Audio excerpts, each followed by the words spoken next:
guys, welcome to a special episode of the Notes for Gamer because we're going to look at our first Starpath Supercharger game. The Starpath Supercharger was an add-on for the Atari 2600 that lets you play more powerful cassette tape games by plugging it into the system, this into the system, and a cassette recorder in the other end of it.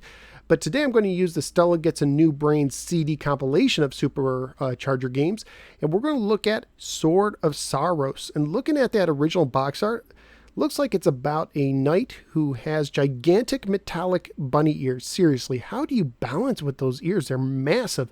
Anyways, I'm going to go ahead and take my Stella Gets a New Brain CD, pop it into my portable CD player that Willie from Arcade USA gave me along with the Supercharger. Thank you, Willie. And see how it plays today. Let's go to the game. Sword of Saros was published by Starpath for the Supercharger add-on and carries a copyright year of 1983. It was programmed by John Loop, who would later program Gauntlet, the third encounter for the Atari Lynx. According to the manual, you are an adventurer looking for the magical Sword of Saros. Your quest has brought you to the maze-like dungeons of an evil wizard, where the sword is being stored, albeit separated into separate pieces. That makes me wonder, when evil wizards are looking for a new maze-like dungeon, do they hire a realtor or just search Zillow.com? Anyway, Sword of Saros is a combination maze and action game for one player only with only one mode of difficulty. The dungeon is separated into 7 levels with 8 rooms in each level. When you start the game, you use the joystick to maneuver your man in the maze. When you enter a room, you enter a zoomed-in screen that shows you the monster guarding the room and the various contents of the room, such as treasure chests, potions, and keys. In this room, you cannot fight the monster, but only move around. To pick up an object, you must be next to the object, pressing the joystick towards it until it registers a pickup. Doors cannot be picked up, but they can be opened if you have a key that you picked up on the same level that you have not yet used. Behind some doors are objects, but behind one door in each level is a piece of the sword. Get that and you will teleport to the next level. To leave a room, you must find an exit by pressing against one of the 4 corners of a room. However, some corners may be dead ends. Once you leave a room, you return to the larger maze screen. While on the maze screen, you have to beware of the bat and wizard. As you move on the screen, you leave behind you an invisible trail. If the wizard comes across it, he will chase you down, following your trail. If the bat comes across it, the wizard will teleport to where the bat is and once again chase you down. If the wizard touches you, you enter a screen where you must reach the top of the screen, avoiding skeletons while you do in order to escape. You start the game with 25 life points. You lose 1 to 5 life points every time you enter the wizard encounter screen or touch a monster in one of the level rooms. Touching one of the skeletons in the wizard screen will also cause you anywhere from 1 to 4 life points of damage. Lose all of your points and your game is over. On the maze screen itself, you can press the button to use objects you have picked up in a room. However, you are limited to holding no more of 9 of each object. If you collect 9 gems, you can use them to get 1 more of each other type of object.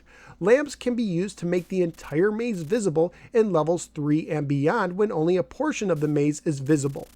Potions can be used to recover 4 to 7 life points. However, you can only hold up to 25 life points at a time. Scrolls will allow you to see the wizard and the bat when they are in invisible portions of the maze in later levels. And the rings will cause you to become invisible to the bat and wizard and the room monsters. However, touching a monster can still harm you. Effects of the items typically last only 10 seconds, and if you use more than one item closely together, only the last selected item will be in effect. According to the manual, in the final level, all the rooms contain only open doors. However, only one door leads to your escape. You can also use the gold you collected throughout the game to bribe the monsters in each room to leave you alone. If you have at least 100 gold, the game will automatically bribe them that amount for each door you try. When your game is over, you will be given a ranking with the highest rank being wizard. So let me get this straight. The best you could do is basically become the enemy you were fighting? Well, you know what they say about absolute power.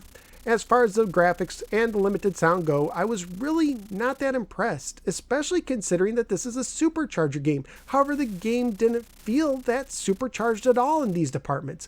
Family friendly wise, there isn't too much to be concerned about. You do have some monsters, skeletons, and minor uses of magic, but the biggest potential objection has to come from the fact that you are breaking and entering a wizard's dungeon trying to steal all his gold and magical objects, including his special sword. Seriously, just because he's evil, does that give you the right to invade his home and steal his stuff?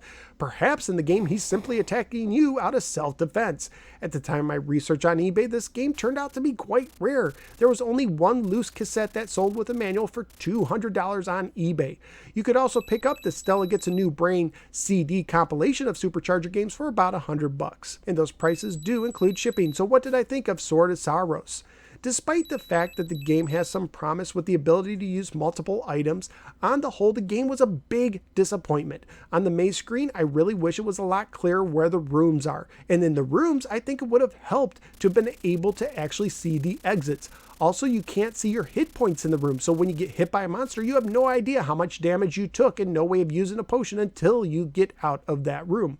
But the worst possible part of the game is the gameplay when you enter one of the rooms. Both you and the monster move sporadically at seemingly random speeds. It almost gives you the feeling that your joystick is broken. You start, then you stop. Start again, but go a little faster. Stop again, despite the fact that you never stopped moving your joystick. It's almost like the game was trying to do some sort of turn-based gameplay, but it doesn't work and just ends up being frustrating. It also would have been nice if you had a way to attack the monsters as well. So where am I going to rank Sword of Saros? Well, I'm not. At least not today. Since Supercharger games get extra power to work from, I'm just going to rank them against each other. And since I haven't ranked any games for the Supercharger yet, I'm just going to wait to rank Sword of Saros until I have something to rank against it. However, I will say Sword of Saros would not rank highly due to the fact that it's just not that entertaining. Sword of Saros is hard to find and also hard to enjoy. Sword of Saros? More like Sword of Sorry.